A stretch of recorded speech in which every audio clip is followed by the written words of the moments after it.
Hello everyone, आप सभी के मेरे यूट्यूब चैनल में स्वागत है।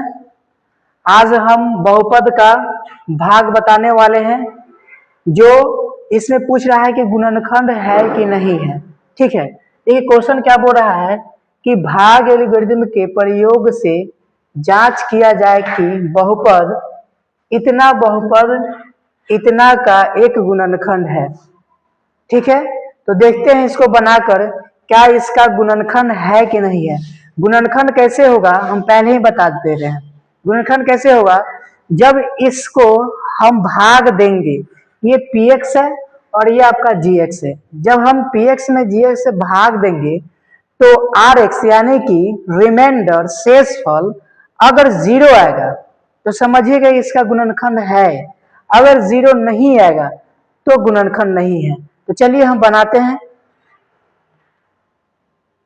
ध्यान दीजिएगा, 3x के पावर 4 5x के power 3 minus 7x square plus 2x plus 2 is equal to 0। इसको हम एकदम स्टार्टिंग और शुरू से, जिसको नहीं भी बनाने आ रहा होगा भाग, वो भी सीख जाएगा। खाली बस ध्यान से देखेगा तो सीख जाएगा। ठीक है, चलिए देखिए, उसको उतारते हैं। gx को कितना है, x square plus 3x plus 1, 3x plus 1। सबसे पहले क्या करना है, भाग हम यहाँ पर क्या लगाए, यही सबसे बड़ी समस्या होता है। इसको सॉल्व करने का एक ही तरीका है, यहाँ का फर्स्ट टर्म पूरा उतार लीजिए। आप यहाँ पर कहीं अपना रफ में उतार लीजिएगा। इसे यहाँ क्या लिखा गया है, 3x के पावर 4, और ये वाला जिससे आप भाग देंगे इसमें से भी फर्स्ट टर्म हो या वो एक ही टर्म हो। इसमें कितना, 1 2 3, इसमें 3 पद है। ठीक है, यानी कि इसमें से एक ही टर्म आप क्या कीजिए, निकाल लीजिए। पहला ही टर्म निकाला जाता है, x के पावर 2 निकाल लेंगे। अब क्या करेंगे, इसको थोड़ा सा विस्तार कर देते हैं। 3 गुना x गुना x गुना x गुना x, यानी कि x के पावर 4 को हम इस तरीके से विस्तार करके लिख सकते हैं और x के पावर के 2 को हम इस तरीके के विस्तार करके लिख सकते हैं। देखिए यहाँ 2x, 2x से 2x कट जाएगा तो 2x बचेगा और साथ में 3 बचेगा, यानी कि कितना बचेगा, 3x स्क्वायर।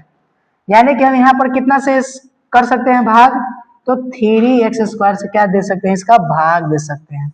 चलिए एक समस्या तो दूर हुआ कि 3x स्क्वायर से क्या कर सकते हैं, इसका भाग दे सकते हैं। पहला समस्या दूर हो गया। अब क्या करेंगे कि ये जो 2x square plus 3x plus 1 है, इसको इसमें गुना करेंगे, यानी कि x square plus 3x plus 1 से किसमें गुना करेंगे, 3x स्क्वायर में गुना करेंगे। अगर x स्क्वायर में 3x स्क्वायर से गुना करेंगे तो 3x के पावर 4 होगा, प्लस है तो प्लस देंगे। उसके बाद 3 में 3 से गुना करेंगे तो 3 3 9, x में x स्क्वायर से गुना करेंगे तो क्या हो जाएगा, x क्यूब हो जाएगा। प्लस तो क्या देंगे, प्लस देंगे। और देखिएगा 1 में 3x स्क्वायर से गुना करेंगे तो 3x स्क्वायर ही आएगा। चलिए आपका पूरा प्रॉपर सब चीज आ गया है। अब देखिए भाग बनाने का एक विधि होता है कि जब हम इसको घटाएंगे इसका साइन क्या हो जाएगा, चेंज हो जाएगा। इसका साइन क्या हो जाएगा, चेंज हो जाएगा। अब देखिएगा 3x के पावर 4 और माइनस 3x के पावर 4, ये दोनों क्या है, सेम है और डिफरेंट साइन, यानी कि माइनस प्लस में है, इसलिए जब घटाएंगे तो क्या हो जाएगा, कट जाएगा। चलिए आगे बढ़ते हैं। ये 5x के पावर 3 है और माइनस 9x के पावर 3 है। जब इसको घटाएंगे तो माइनस कितना आ जाएगा, 4x के पावर 3 आ जाएगा। 4x के पावर क्या आ जाएगा, 3 आ जाएगा। ठीक है, उसका देखिए minus 7x square minus 3x square, दोनों को जब आप ऐड कीजिएगा तो माइनस में हो जाएगा 10x स्क्वायर और बच जाएगा आपका कितना, 2x प्लस 2। अब फिर एक समस्या है कि हम किस तरीका से इसको भाग दे, तो उसी तरीका से इसमें से भी क्या करेंगे, यहाँ से 4x क्यूब निकालेंगे और यहाँ से क्या निकालेंगे, x स्क्वायर निकालेंगे। जब इसको काटेंगे तो कितना हो जाएगा, 4x मतलब कट सकता है इसका पूरा दम प्रॉपर, तो क्या लिखेंगे, माइनस 4x से यहाँ पर क्या कर सकते हैं, गुना कर सकते हैं। अब आप डायरेक्ट गुना करने के लिए तैयार हैं। इसमें कितना एक्स स्क्वायर में माइनस 4x² से गुना करेंगे तो -4x³ हो जाएगा। उसके बाद ये कितना है माइनस है और माइनस यहाँ प्लस है, प्लस माइनस में गुना करेंगे तो माइनस हो जाएगा।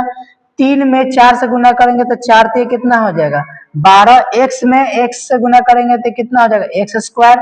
फिर माइनस में प्लस में माइनस से करेंगे तो प्लस माइनस माइनस हो जाएगा, प्लस में माइनस से करेंगे प्लस माइनस माइनस हो जाएगा। 1 में 4x से करेंगे तो कितना हो जाएगा 4x हो जाएगा। फिर इस साइन को क्या करेंगे चेंज करेंगे, यानी कि माइनस वाला प्लस हो जाएगा, माइनस वाला प्लस और माइनस वाला क्या हो जाएगा प्लस हो जाएगा। ये दोनों क्या हो जाएगा आपस में कटेगा क्योंकि दोनों सेम है और साइन क्या है इसका चेंज है।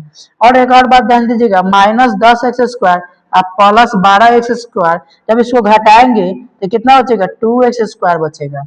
यहाँ ध्यान दीजिएगा प्लस में 2x और प्लस में 4x तो जोड़ेंगे तो कितना हो जाएगा 6x हो जाएगा। यहाँ प्लस कितना हो जाएगा 2 हो जाएगा। ठीक है, इसको थोड़ा सा छोटा कर देते हैं।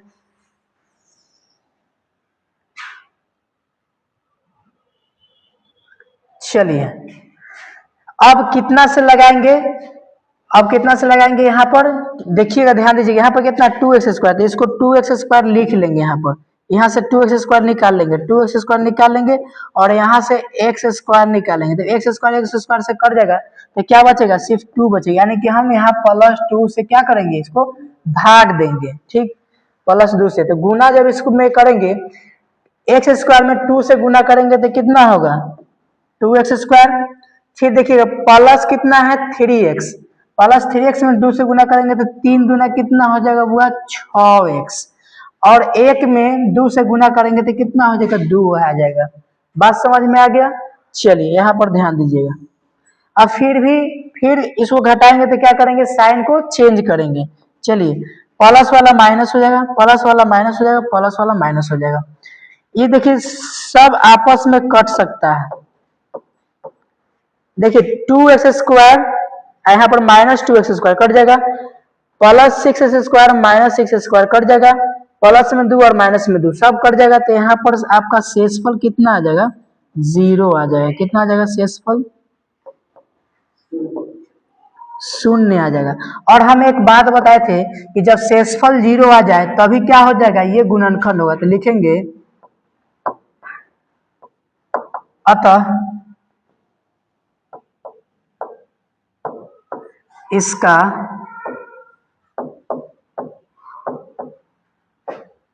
शेषफल 0 है, 0 है, इसी कारण यह गुणनखंड है।